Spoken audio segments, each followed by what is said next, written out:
On the show today, how Joao Del Valle and his fellow co-founders built a unicorn in Brazil by betting big on the African market. EBANX is an end-to-end payment service provider born out of Brazil. Founded in 2012, their mission was to support enterprise companies grow their business in Latin America, giving millions of consumers access to international products and services. Like Ozow, EBANX also started their journey as a small fintech as part of the Endeavor program. Fast forward, and you'll know EBANX as one of the few unicorns of Brazil, with the 700 plus e-bankers having their sights firmly set on being the top performing payments partner, leading global companies to success in rising economies such as Africa and India. EBANX was founded by Alphonse Voigt, Wagner Ruiz, and Joao Del Valle. Joao is the mind behind the first codes of the EBANX platform. He took over as CEO in 2021 after more than 3 years as Chief Operations Officer and 7 years before that as Chief Technology Officer. During Joao's tenure as COO, he was at the forefront of key expansion projects such as building a global commercial team and launching 50 new integrations and payment methods. As CEO, Joao is now responsible for leading the expansion of EBANX to new markets, increasing their portfolio to 18 countries. EBANX processes payments for global brands like Uber, TikTok, Meta, Amazon, and Spotify, to name a few. My co-host today is Lyle Eckstein, co-founder and chief product officer at Ozow. Lyle brings his expertise in online payments in South Africa to unpack local market trends in terms of the growing adoption of online payment mechanisms being driven by new age digital commerce techniques and where he sees the South African consumer in the near future.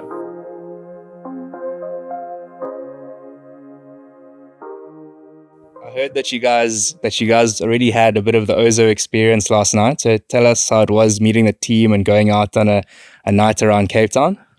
It was incredible, much above expectations. So we had a few hours of interactions in a nice restaurant, Fusion. Yeah, Japanese, South African, very special. Like each little piece of the dishes was special. So really good. Nice. A really good start. Nice. Have you been to Cape Town before? Yes, that is an interesting story. Like I was here 20 years ago because I used to live in Mozambique for a few years. And of course, South Africa is a perfect destination. I used to work down there in Maputo. And so what did you do in Maputo, if I may ask? Yes, I developed software. Okay. So because the government by then was just deploying the new accounting and financial system.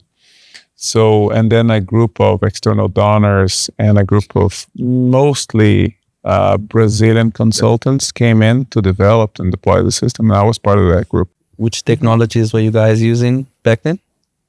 Java, databases, very advanced software engineering technologies, Oracle. So it was like basic software development, but there was a big group of consultants on accounting. So to build the accounting engine of the system, to load the budget for all provinces, to build identity cards for the citizens. So it was a very gratifying experience, and the project continued. And I think it was important to create like the infrastructure for the future of Mozambique.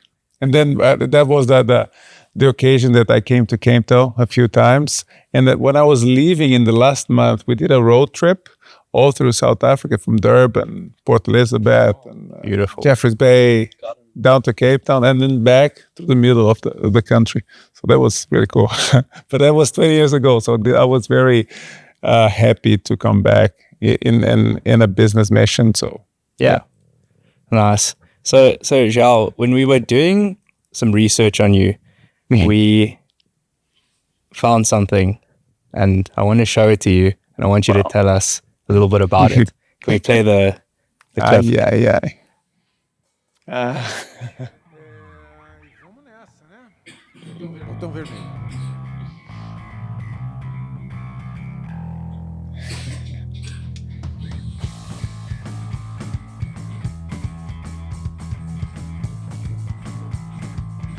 So for those listening, this is you slapping the bass. But it gets better.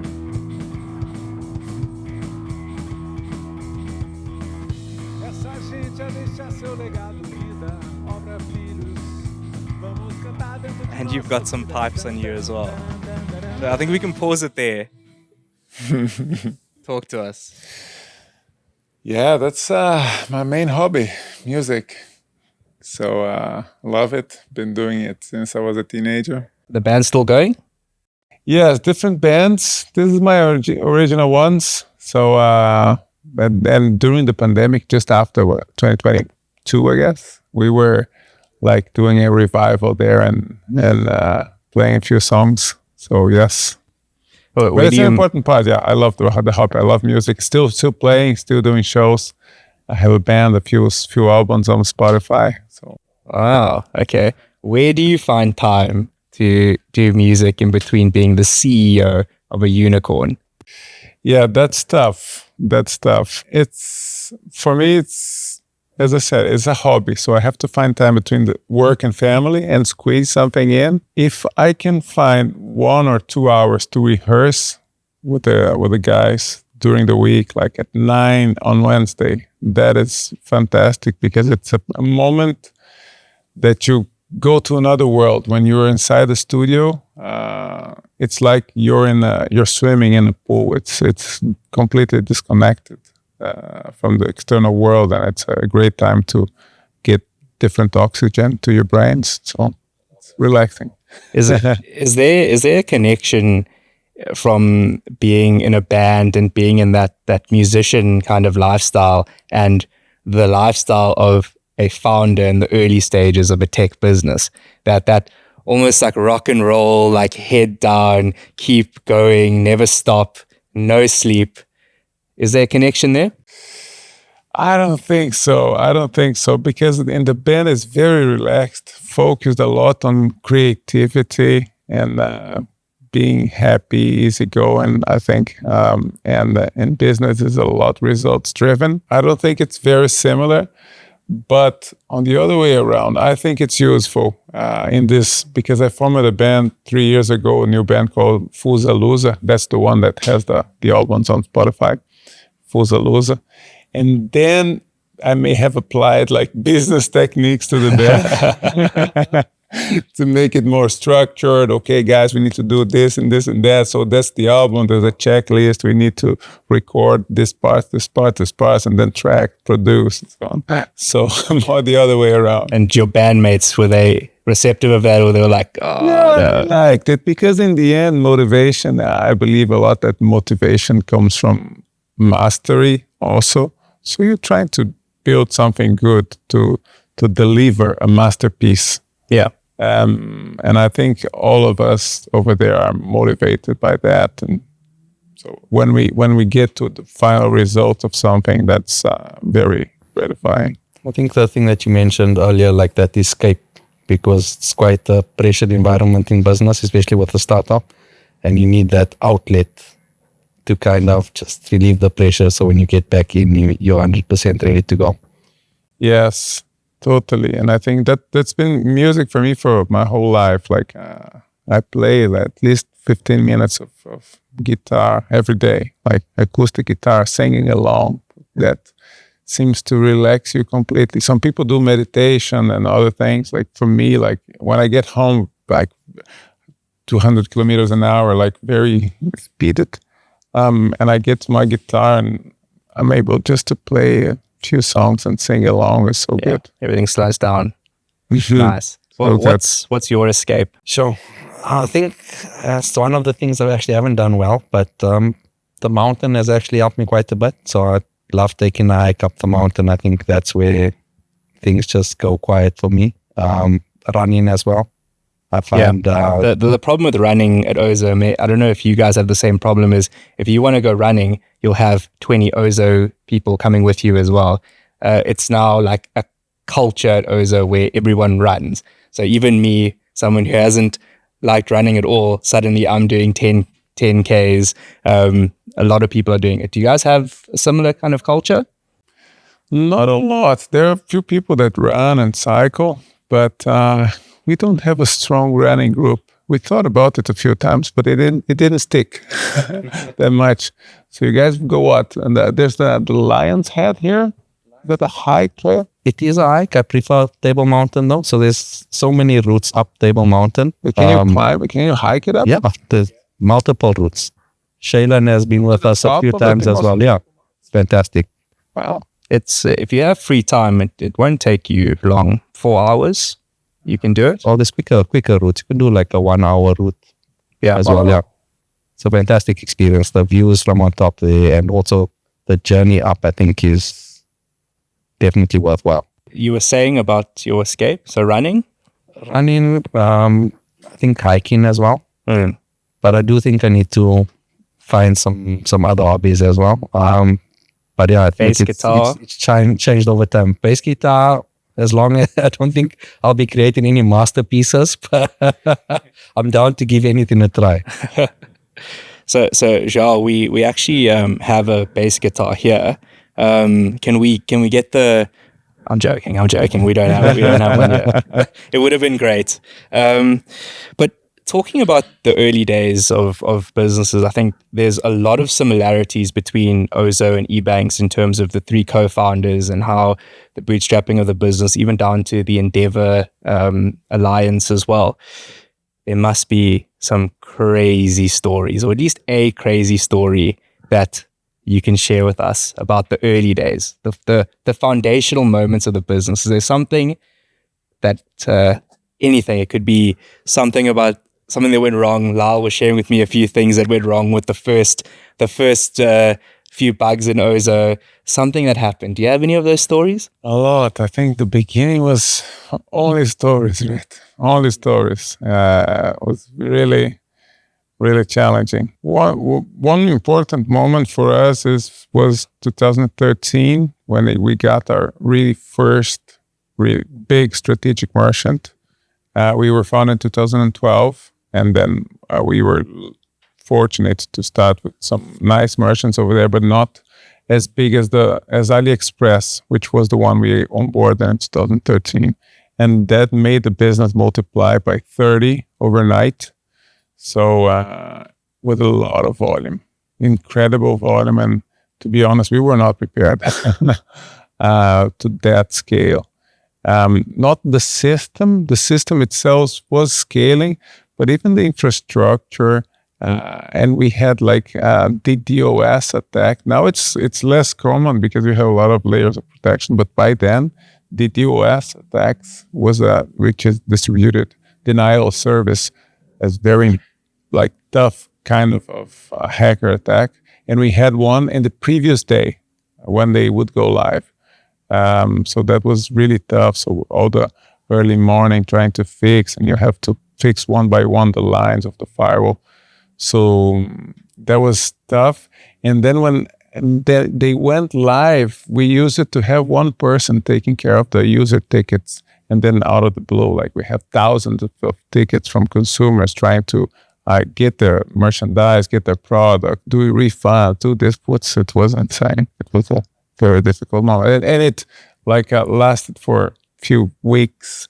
And then we staffed it up and worked around it, but it was really difficult. You can relate to that. I can definitely relate to that. I have a similar story. Like I think it was our first Black Friday. Wasn't really big in South Africa, and just as we started out, like it started gaining some traction. And I remember on our first Black Friday, when we had like some of the bigger merchants on our portfolio, we were still quite small though. And I remember the card systems went down early morning on Black Friday. We don't process card, and the merchant called us and they were like, can we switch over all the traffic to you guys? And I was still at home. I hadn't come to work yet. So one of the support guys calls me and he says, hey, this merchant wants to know if they can switch over the traffic to us. And I'm like, sure, let them do it. And they switch over the traffic and the systems go down.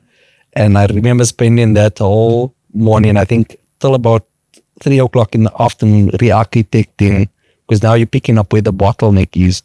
And we deployed again 3 o'clock and to get the system back online. But and I think it's changed a lot since then, because now Black Friday here, they actually taper it throughout the month.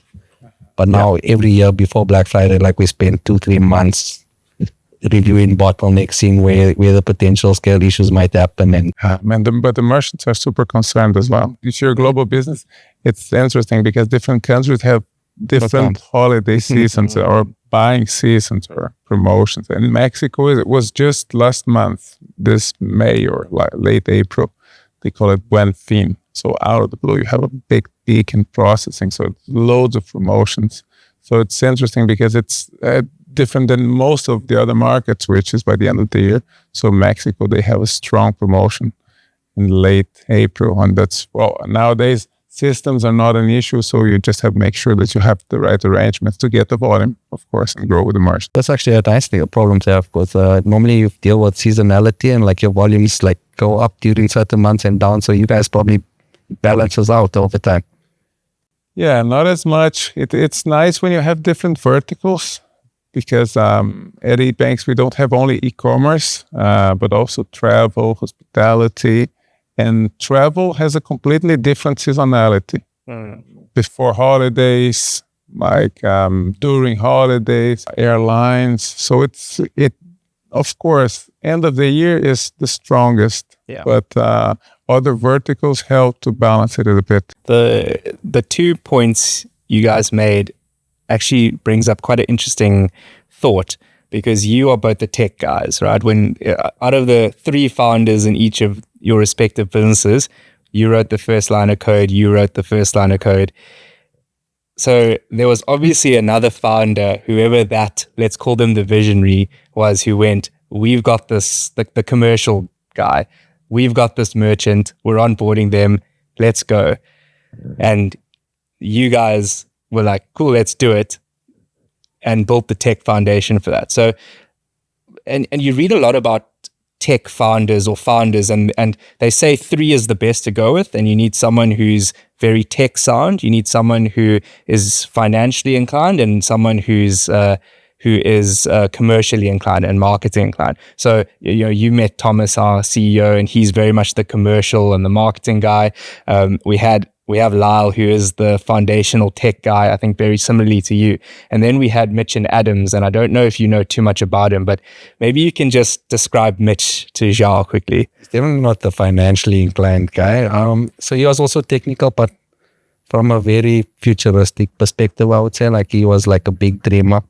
Like, I think like we almost had to rein him in, but I think it did help us in the beginning, because it made us challenge a lot of what was available and what we worked towards. Yeah, but I think it's very useful to be complementary.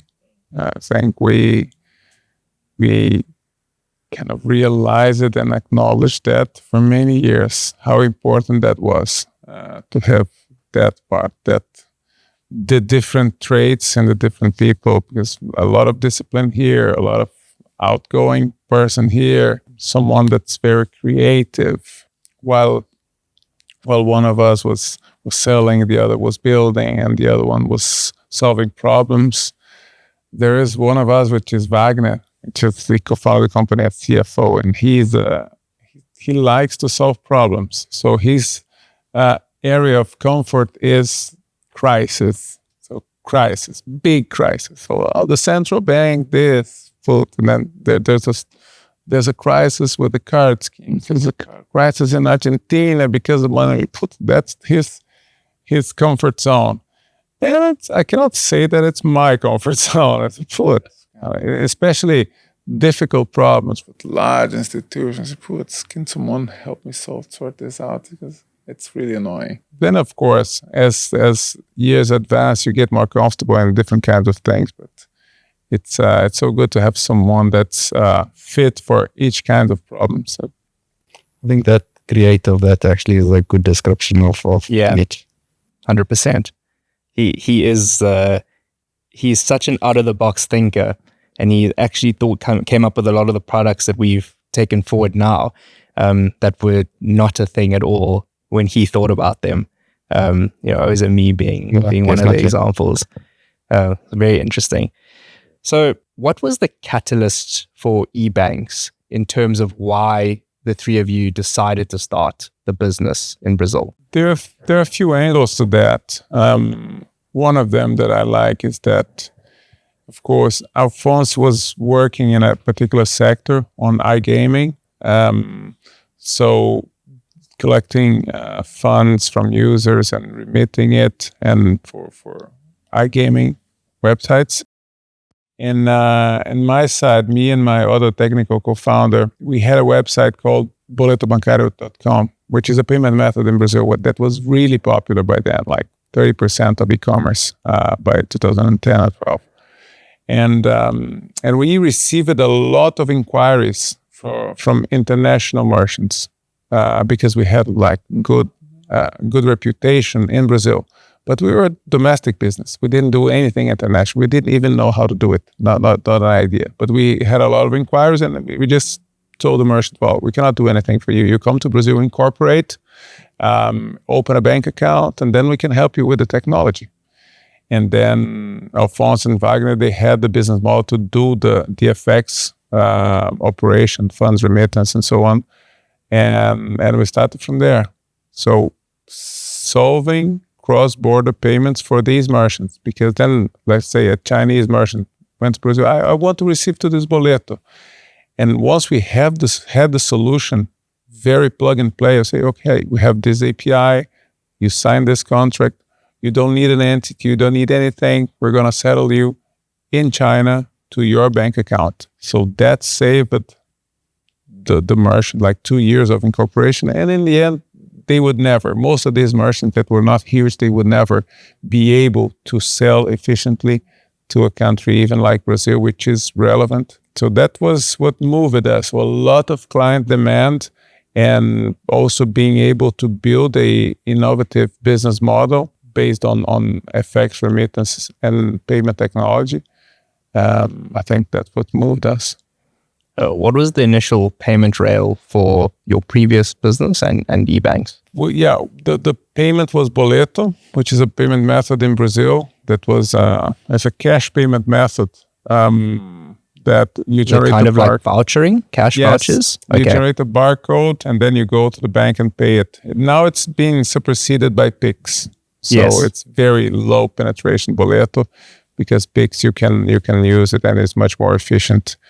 But when we started EBANX, we started with boleto, but also then we included the other payment methods as well, EFT and cards right away, right in the beginning. So we had the full portfolio of Brazil. So when the merchant came, and games merchants like entertainment games, computer games, were a good set of the initial merchants. They came in and we had boleto, we had EFT, we had cards, and so that allowed us to get initial traction very fast. Was that only for the international merchants, or you targeted Brazilian merchants as All well? international. Only international. Wow. Right from the beginning, we chose our niche.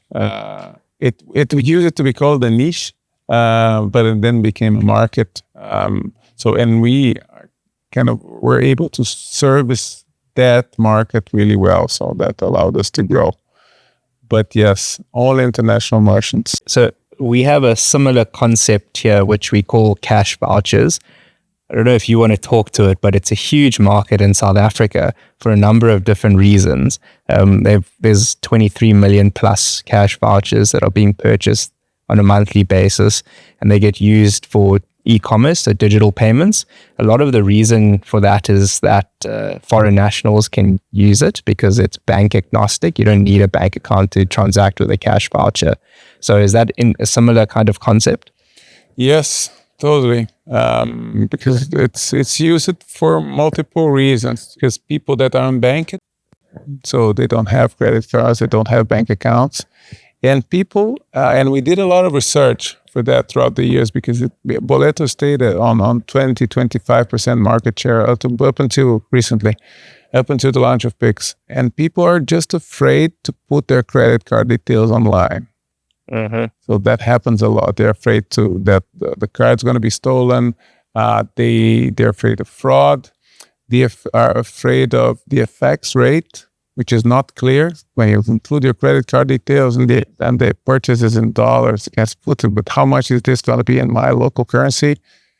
And also hidden fees and taxes, because you don't know if you're going to be charged additional because of the credit card. And in Brazil, we have an additional tax that's called IOF that's applied on international transactions, and that's quite high, like 5 or 6%. So it's a lot of other things that are kind of volatile in the card space. And in Boleto, it's that amount. It's generated. It's 100 BRL. You're going to pay with that. So it's super clear, super straightforward. And it was a lot of cash. You can go to the bank and pay it with cash. So it's unbelievable, actually, the number of similarities between Brazil and then South Africa. I know it's not exactly the same, but we were chatting to your team earlier and taking them through the IFWG journey we're on at the moment. And they were like, this is exactly what we did in Brazil when we started out to get the FX right. A lot of similarities. There's similarities with the Ozow origin story as well, not for cross-border at all, but in terms of solving that initial problem from an EFT perspective. Do you want to just go into that in terms of where Ozow came from and what the catalyst was for our growth? Yeah, I think when Ozow started, I think e-commerce was fairly new. I think just picking up quite a bit. And generally, when you had to do a payment other than your card, it would be an EFT payment, but you would just get the banking details and you would have to then separately go and log into your internet banking and make the payment. Manual. And there was a lot of pain points and friction with that method because merchants, for instance, would have to hold the stock without knowing whether the payment was going to come through or not. And for the payers, if they got one detail wrong there, potentially their money was gone or they wouldn't receive their order without going through support channels. So we saw the gap and we said, well, we could automate this process and keep the user in the session and finishing the payment. And I mean, it was a great method. I think now in South Africa, we're moving towards a similar journey that you guys are already on with PIX and RPP coming in, as well as bank API has been launched. So I think it's evolving quite a bit, but it seems very similar to where Brazil went to with EFT payments as well, with bank-to-bank payments. Yeah, but I think this the pay by bank here in South Africa is it's very advanced. So and that is good because it's there's not a lot of intermediaries there. Like you don't need the cards, so it's quite powerful. That has not been the case in Brazil before PIX. So before PIX, we had cards and Boleto. And Boleto was tough because Boleto was it took a day to confirm. Insane now if you think about it nowadays. It took a day. You use it to pay, and only business days. And even so, it was responsible for 20% of e-commerce. So imagine that if you're buying something, if you were buying something on Saturday and you pay the Boleto, it would be confirmed just on Tuesday morning. So really tough. It's incredible to see how things have evolved.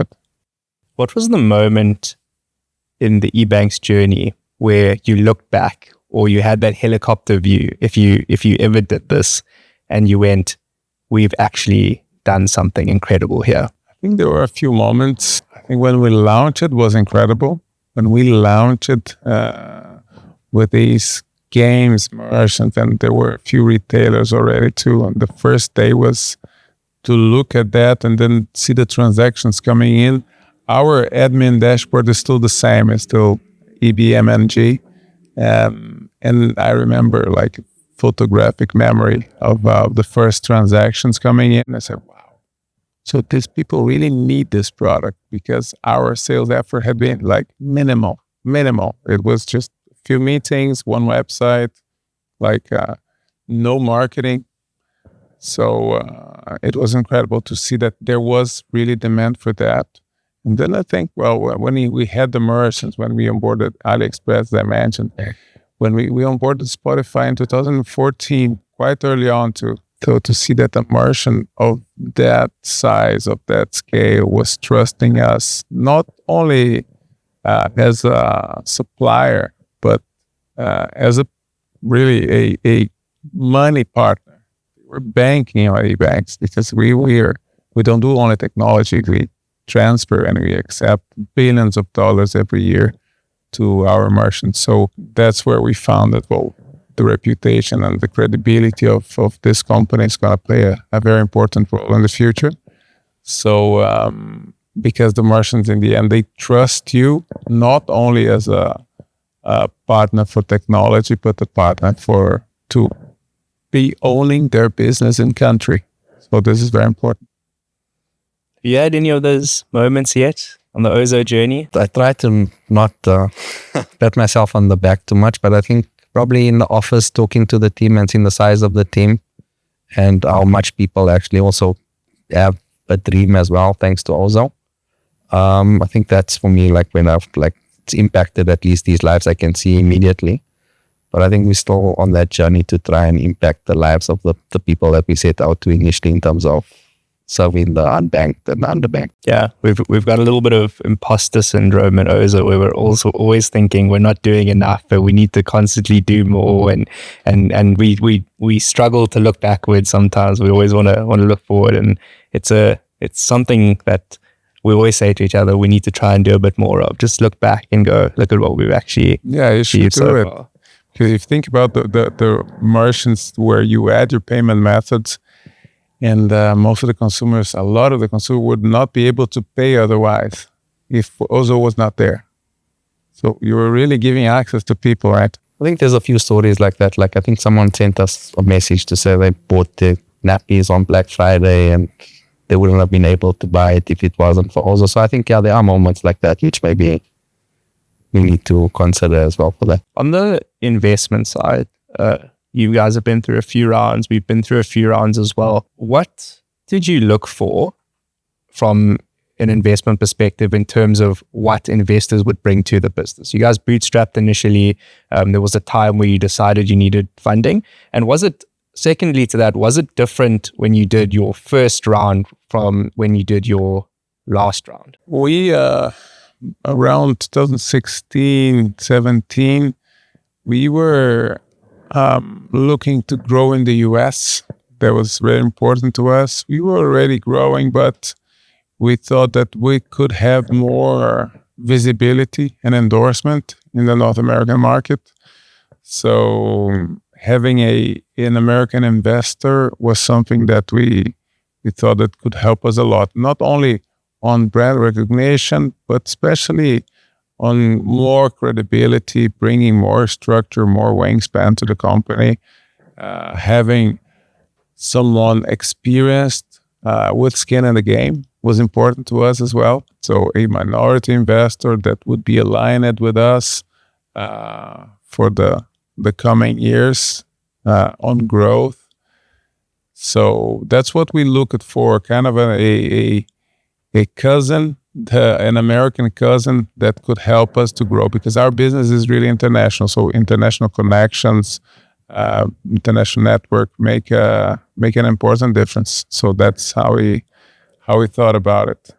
And I think even in 2021, that was FTV Capital in 2017. And then in 2021, when we accepted Advent International as an external investor, that was a big round. We also went through a process, talked to a few people, and we had relationship with them for many years.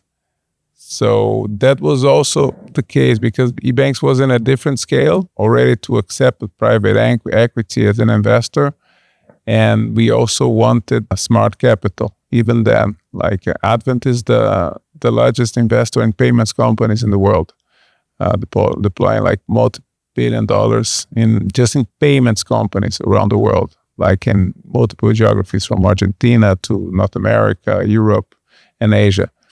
So we said, yes, these guys are the ones that we want right now because we are a global company and we want to reinforce our presence all over the world. So that makes sense. So that's how we did it. Well, was it different from an Ozow perspective? So I think we initially, similar, like we wanted to increase the network. So the seed round for us was guys that had network that could bring the merchants on, especially in the beginning. I think the method itself didn't have credibility and we needed like a bit of a boost. So I think that helped initially. And then further rounds, I think we also looked for strategic investment. It's worked in some ways, but not in others. I think a payments company would be advantageous as well. I don't think we've had that pleasure yet though. I want to move on to hyperscale, right? So you guys have been through this hyperscaling journey. I think you're about 700 e-bankers at the moment. We're on about 150 Ozows at the moment. one of the interesting points that you made in one of your previous interviews was one of the most challenging elements was scaling the people or growing the individuals who might have been top performers at a certain period, and now they had to grow their skill set and grow their knowledge to operate in a business that was operating globally or at an international scale or just at a larger scale. I'm interested in that concept and why you mentioned that as one of the biggest hurdles from a hyperscaling perspective. Definitely, because and talking about hyperscaling, I think there's that book by Reid Hoffman called Blitzscaling, and there are one interesting concept over there that he puts is there are different scales of companies, different dimensions to scale. One is revenue, the other is customers, and other is organization. So you may be a company of multi-million dollars. You may be a company of thousands of people as organization, and you may be a company of thousands or millions of clients, and they don't go along with each other necessarily. So that's interesting. For us, we're like we move like billions of dollars in volume, and we have millions of dollars in revenue and a big scale in this part. But if we look at number of clients, we have a few hundred clients. EBANX, we have less than 500 clients. And so we're not huge. Well, also, you guys have what? 4,000, thousands of clients, I guess, isn't it? Not clients as big as yours. No, I say, but yeah. the number of clients is different. So the way to serve it. So, and then people, I think people is, our organization now is around 700 people. And so when you're scaling these multiple dimensions, I think the people need to be prepared and bought into the dream that they need to scale as well. Because the challenges, they change year after year. So we were a company that did payments in Brazil. We're a company that does payments in 5 geographies. And then we were a company that did payments in the whole Latin America and had commercial teams in China, commercial teams in the US. And now we expanded to Africa, expanded to India. That is a bigger game. It's a bigger game. And that's one way to look at it. It's a bigger game. So you have to be prepared that the puzzle you solved yesterday, it's just going to be more challenging tomorrow. And people have to be willing to embrace that. I want to believe that most people can scale themselves and go for the next part of the journey, and the limiting factor is just inside us. So you have to really, but you have to be conscious about it and aware that it's going to be more challenging and you don't know how to do it. So you have to be willing to learn it. I think that portion, make the team aware and try to, of course, find a way to motivate them to, yes, it's nice. The next chapter is nice too. Maybe not coding yourself hands-on, but the next one, there is a way to be hands-on also as a leader of people, as a leader of an area. So.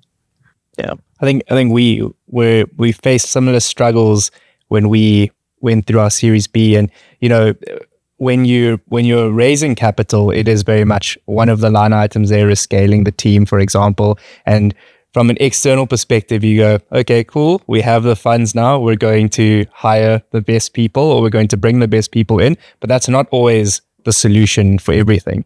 I'm interested from both of you how you learned or knew what the next phase was. So for example, you have a product roadmap. How did you know how to equip your team or to resource the business effectively to not have an excessive wastage in terms of people resources or dev house capacity?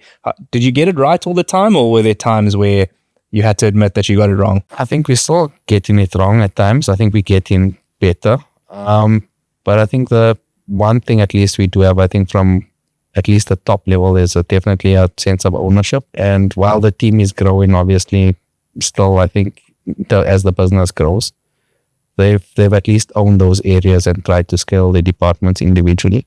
One interesting concept I did learn from your team is the business architecture team. Definitely is going to be looking at implementing something like that. Sure. I think people, it's a process, right? You get it right, you get it wrong, and it's an ongoing challenge. So your leadership, the succession of the leadership, people that may not be along with you in the next chapter. So it's part of the job to renew the team, to make sure that the team is strong for that part of the journey. It never stops. It never stops. And one thing that we need to be aware that strong leadership is really an important factor. It's a very important factor. And I was Eduardo, which is our VP of product. He's here in Cape Town with me. He's a fan of leadership books, and there's one that's very particular that he likes a lot. It's Extreme Leadership, which is a great book, right? And I was listening to it again this morning during workout, and there's a portion there. It's not that in chapter 2 there are two nice sayings. One is you need a good leader, and the other part is not what you preach, is what you tolerate. So you need to keep that bar really high, because once you start tolerating low performance, that is a really bad thing to your team, and it kind of eats your culture down slowly. So you have to be super aware of what are the pillars that you're going to put in the culture. I was interested to learn that Latin America is one of the fastest growing digital commerce regions in the world, if not the fastest growing. And when we were looking at that, I thought to myself, it's almost underhyped in a way. A lot of businesses don't look at Latin America as a first step into a certain market from an e-commerce perspective, for example. What do you think about that? Do you think it's a missed opportunity for a lot of global businesses? Absolutely. I think Latin America has been growing very much, I think between 25 and 30% CAGR in the last few years, and it's still going to continue on growing. And but the different regions, they grow in a different way. I think Africa is growing a lot as well in terms of numbers of users that are going online, and India as well. So emerging markets in general, I think, are a big opportunity, and they have to be looked at in a different lens because they're very fragmented. The infrastructure is different. Even on payments, we're on payments. Payments is different. So if you're in the US, well, probably pay by bank is not as relevant. Yes. Not by far. Card, yeah. So because card penetration is huge and so on, I think it's a real privilege to be able to work in emerging markets and to bring them to global commerce. So and yes, Latin America is it's a nice region because just two languages. Imagine a region of that size, just two languages and very similar. Brazil, of course, is a big country. It's like 40% of the region in terms of population, GDP, but then Mexico, super big, and the other countries. So, and as EBANX, we try to kind of unify that as a big package and commercialize it. And a big portion of our sales process, like many years ago, started being, we have to first sell the region, so that the region is important, sell Latin America. So, because if you're sitting there in an office in Paris or in New York or even in San Francisco, Silicon Valley, sometimes you look at the region and you have a lot of like preconceptions. And our mission is also to make that very palatable to the merchants. And Lyle, on the other side of that, what was so enticing about the African market from an Ozow perspective? So we, as you said, looking at taking over the region or the South African market and dominating that space. But the next step for us was always kind of set in our mind as Africa. Why do you think that was the case? I think I remember back in the early days, we actually went to a university to see Jack Ma's talk, and he said, like, you're waiting for the infrastructure, you're waiting for everything to be in place. Once those things are in place, like all the tech giants of the world will come in, and it's too late to wait for that. Like, you have to solve these problems now. And I think there were a lot of problems to solve at that point. I think there still are a lot of problems to solve. So I think the opportunity, and also it was home, right? So we'd be solving problems at home. So I think that was why our focus was on Africa. It wasn't necessarily about the numbers, but we'd be solving problems at home and making home a better place ultimately. Now, I have a question for you, for Ozow. Why do you think you guys were able to solve that, and there are other large institutions that were not fast enough, I don't know, didn't solve for it? I think, like, when something's working from someone's perspective, they don't see that there's a problem.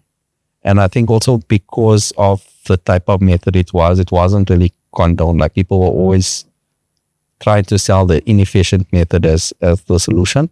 And I think the users ultimately, they want something efficient. They want something that makes their lives easier. So I think there was a bit of resistance to a point, and it became accepted because we became a success, I think. And now, obviously, with the bank APIs coming out, with RPP coming out, I think there's obviously a lot more people that are interested in this type of payment. In terms of the collaboration between Ozow and EBANX, one of the key elements of success here was opening up the market to some global e-commerce players. And we've seen more global e-commerce players making their stamp on the South African market and seeing exponential growth. Amazon recently came into South Africa as an example. Joao, you've a lot of experience in terms of various different markets where these global players also play. What can you tell us about the South African market so far, although it's been a short period of time, and what you've seen versus some of the other markets, both emerging and obviously the first world markets? That's interesting. Yes, definitely. There has been interest for South Africa in a way we've never seen, and I think it's kind of the country of the moment that companies are willing to expand, because one is it's unexplored. So although of course there are a lot of domestic players here, but global players are not really present yet. So it's somewhat unexplored. And at the same time, for those who know South Africa, know that the country has incredible infrastructure, incredible banking systems, very advanced central bank, so card penetration, so the population. It's an incredible market that is growing and that's adding more and more users to e-commerce. So it is definitely attractive, and and I would not even be in the position to say why. I am in the position just to test. They're coming because the market is interesting. So and we are here. I think the partnership is really for this. Well, there is demand. We need to help the South African consumers to benefit from global commerce. I think that is the mission. The mission at EBANX is access. So it's really emerging markets to help consumers in the emerging markets to access global commerce. I think that's what we're doing here with this partnership with Ozow. So you said you might not be in a position to answer it. Perhaps the man next to you has a bit more insight from a South African perspective, and specifically looking from an e-commerce perspective, from the nuances in terms of a more value-based proposition, so cheaper product offerings, cheaper delivery, and a more premium product, which we might have been seeing from the local competitors. What do you think about why we've seen the growth that we've seen so far? I think it's like the type of consumer, and I suppose the type of products as well play a factor. Like, I mean, the access to like basically all of these products. Like, you search these e-commerce sites and there's nothing you can't find. So I don't think we've had access like that in South Africa to that amount of products. So as well as, I mean, if you are looking for something just that's value for money, I think that's where they're so close to the distribution channels there that they can provide it at those prices. Whereas here, I think we haven't had that available online before, unless others were importing it and adding a significant markup on it. So I think it's brought us closer to the distribution. I want to touch on RPP and Joao, specifically your views from a PIX perspective. So as you might be aware, the RPP, the Rapid Payments Program in South Africa, is really at its infancy. So with the inception of PayShop, it's a year old at the moment. There's about 3 million shop IDs created, so essentially users. It operates through the banks very similarly to PIX in Brazil. However, PIX is looking at about 150 million users. I read a stat that said it was close to 70% of the population actually use PIX. What can you give us a brief summary of how PIX came into inception in Brazil, and what was the catalyst for the exceptional growth? Because year on year, PIX has seen exponential growth in Brazil. I think there are a few aspects to it. One is a very strong and advanced central bank, which I think is the case here also in South Africa, with a very long-term vision and the discipline and consistency to deploy it. And I say this because this transformation started many years ago in Brazil in 2013. We had a new regulation about payment institutions. I think that was really the seed for everything that happened later, because we created the figure of the payment institution, which is like a small financial institution, but very lightweight. You can have open accounts, hold balance, and that's it. Not much more. You cannot do credit or anything risky like that. You could not do FX, so it's very basic. But that was included in the financial system. So you could transfer money, do a bank transfer from a payments account to a bank account. So they were totally interconnected. So it was nice. So you had your e-wallet, so Mercado Pago, PayPal, they're all payment accounts. And ever since 2013, of course, they had to apply to regulations. And the new fintechs too, they became quickly payment accounts, payment institutions. And once that was done, I think it was really easy. If Lyle would design PIX, he would probably design the same way they designed it in 2018. Because what you need, so if you have all the accounts interconnected, let's do one thing. Let's do one thing that's instantaneous, that's free, and that has some standards that everyone have to apply to, and that's easy to use. So that's how PIX was designed. So now with PIX on your bank account or payments account, which is the same thing, you can use a PIX key, which can be your phone number, your email, or anything else. And then you ask for the other person, what's your PIX? And then the person will tell you, okay, I'll transfer it to you. It's free. It's instantaneous. So less than 12 seconds was the mandate. And the banks, if you're adhering to PIX, and all the institutions adhere to PIX, you have to follow a few standards. So you cannot implement your own favor. No, it's mandated by the central bank. And it's also one thing that has been I appreciate a lot that the central bank did this, is that the central bank is the hub, is the switch. They really run it. A lot of people doubted that they would do it. Even, to be honest, myself, I had some little skepticism. Why are these guys really going to run this? Like this trillion transactions, and they're doing it, and it's very powerful and scalable. So it's multiple things, but I just think that the consistency throughout the journey was really, really important.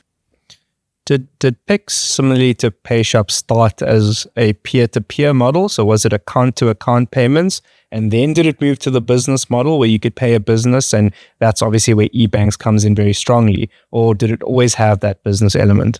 Yeah, both things at the same time, but it started as peer-to-peer. So for peer-to-peer, it's free. And on the merchant side, you can charge it. So you can charge a fee. But it was built for peer-to-peer. And on a business side, it's mostly a peer-to-peer transaction because the merchant, they have a PIX key. So in fact, you are doing is transferring money to a PIX key. Yes. And of course, as a merchant, the gateway will add services and add you like technology to allow you to manage all those incoming transactions. So the gateway will charge you a little fee.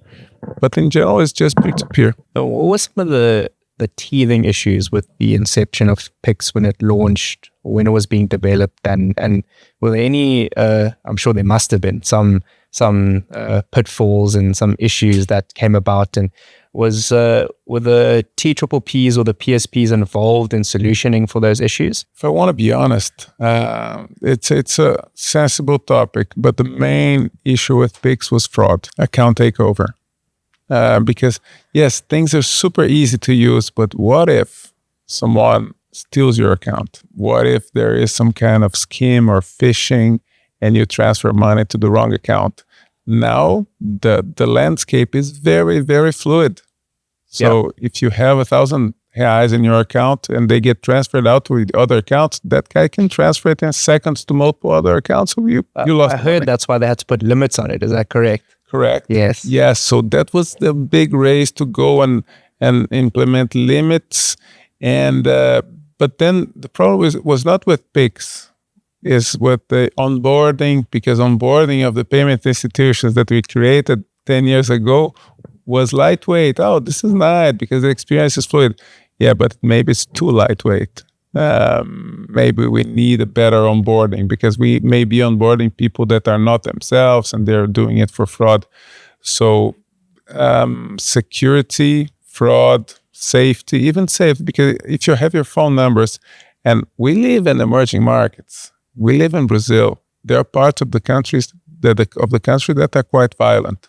So if I'm running around with my phone and someone steals it, they can use my bank account is there. So and they will transfer in a few seconds to other account and other account that may not belong to the right person. So it's a complicated topic. Even until these days, we're still implementing measures to counter that. And that's driven a lot by the central bank. They do a lot of audits and all payment institutions and banks. I think that's one of the advantages we had in South Africa is we could look at UPI and PIX and kind of immediately they implemented the limits, and while they tackling the fraud issue to then increase those limits. So did the limits increase as well?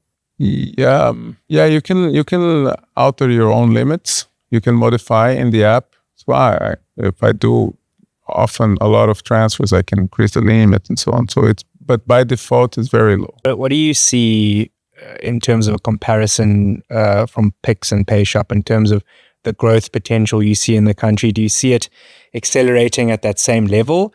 Or do you see any potential barriers to adoption? And what's your perception on how the South African nuance falls into that? I think look for the banked population. One thing that we don't have right is the P2P is not free. So there is friction on the P2P side, which I think will slow down the adoption slightly. I think also until other stores of values get brought into the system, I think it's only you have to have a bank account becomes a limitation again. But I do think, obviously instant payments that are close to free and or cheap, I do think that is obviously something customers would lean towards. But I think on the card side as well, I don't know on your side, the reward systems are so strong here that I think a lot of card users do still to prefer to pay using the credit card. That is a big question. That's a big debate because the cost to the merchant is so much lower, because on a credit card transaction, you will be paying 2% and then plus anticipation to plus other fees might be quite high. When a merchant looks and they're saying, am I really going to pay like 5 bips for PIX? So I'm going to incentivize this payment method as much as possible. So we don't know where that's going to get, but it's certainly somewhat of a good competitor for the card schemes. But one thing with PIX that is not uniform, of course, is on the back end, the credit facilities. So if let's say that I am banked in bank X and I'm doing PIX, that's only on my balance. But if I'm gonna have credit, then it's something else. And each bank has to offer credit. And that's, of course, a big advantage of the credit cards because it's something built with that in mind from the beginning, a credit card. PIX is not a credit facility. So that may be a bit of a friction. So because if PIX would have easy credit for the end user and installments and things, that could be unbeatable. And do you think that's the next developmental phase of PIX?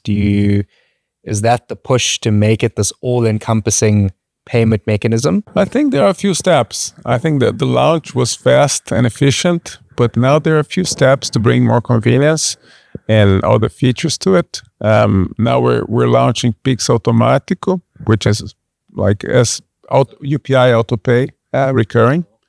So that's gonna come out in October. We hope that it doesn't get delayed, and super important. And then there's NFC standards, there's credit standards, there's other things, everything to foster competition, to do financial inclusion, to allow more people to have access to different services. That there's PIX International, which is a big deal. Of course, not easy to implement, but international instant payments it's a big trend. So I think UPI is already connected to Singapore, for example, so you can go to Singapore and use the same payment rails. So I think that there's a lot going on in instant payments. And imagine when RPP is integrated into PIX, we can come here and pay with PIX. That's good. In terms of the growth for PIX, as with the Reserve Bank or bank serve in South Africa and the central bank in Brazil, there's a few different routes to market, right? You could go through the banks, you could go through the payment service providers or the payment platforms. One of the other things you could do is channel it through the governmental institutions, right? And so I think UPI might have done this quite well, where you could use the functionality to pay your bills and whatever else you needed to do. What was the real catalyst for growth with PIX, and why was it adopted so quickly? I think the central bank put the standards with those pillars, really. Like PIX was built on top of those standards of financial inclusion, fostering competition, and then the banks had to join. And then once the banks join, there will be competition among the banks. So that was interesting because even before the launch, the banks were already advertising. So register your PIX key with me. So because the PIX key, it's interesting. The main keys are CPF, which is the national ID roughly, phone number, and email. So it's a limited set. So you have multiple bank accounts probably. So what is the one that you're going to use your cell phone, which is probably going to be the cell phone number. So which is probably going to be the one that you're going to use the most. So there was a race for that and multiple other aspects. And it grew really fast. And to transfer PIX out, you need also to register PIX key. So it's kind of product-led growth. For some reason, we found the right angle. The central bank was very fortunate, and yes, and the fintechs accelerating also. So it's I think multiple factors, but competition and good infrastructure definitely. Similar story in SA. Like we took the best from the guys that came before us. Yeah. So guys, I have one more question, and I'm going to pose it to both of you. Every entrepreneur has something special about them. Some people ask them about their superpower, but what was it about each of you that made you think differently to go, okay, I actually want to make an impact beyond working a 9 to 5, doing a job, going home at the end of the day and being done with it? You guys both took a leap of faith to build something that would impact millions of people, both within the country that the business was born in and beyond. What, if you think about that, and it requires some introspection, what is that about you? I'll start with you, Joao, and then Lyle. I think it is real pleasure to build a business from an emerging market. And we are even from an emerging city in emerging market. So we're not even from São Paulo or Rio. So being able to build that business that creates access to people and businesses, that creates very qualified jobs, that participates in the global economy. So I think it's just something very gratifying. And from the beginning, I think I always had the goal to not have limits to the impact I can generate. And technology people, we can generate a lot of impact. And if you're just working in a company, sometimes that capped by the business unit, by the commercial people, you're just doing a project. Now, if you're a technology entrepreneur, I think you're uncapped. I think that's what attracts me the most. So you can really go as big as you can. It's unlimited. I resonate with a lot of that. I think when we brought our CTO on, he kind of also put some words that he wanted to create something. I think that's always, as an engineer, you want to build something that gets used, that has an impact. So I think that definitely is one of the reasons for me as well. I wanted to be more in control of my destiny, and I didn't want to be limited. You guys must have learned something from each other just in the small amount of time you spend with each other so far. Maybe Lyle from, the nuances of South Africa, and Joao growing a global kind of business. Can you think of anything off the top of your head that you've learned from each other? I have a lot more growth to do listening to Joao. So I think the journey that they've been on is quite inspirational. I think we're not at that stage where they are, but I think there's been a lot of similarities in the journey, and I think we could learn a lot from their journey as well for our future. Yes, I'm always inspired, and not only Lyle, but the whole Ozow team and the journey here. When we look at Ozow and all the payment mechanisms, we think, how are these guys solving this and onboarding multiple merchants and doing multiple things? So it's really inspiring to see the creative ways and effective ways that you guys are solving the problems in South Africa. So, and it's a great country. I'm very pleased to be back here. Brilliant. Joao, Lyle, thank you so much for your time. I really appreciate you spending this time breaking down the markets that we operate in respectively, and I think exciting times to come for this partnership and also what we can do together in the future. Thank you. So thanks for having us.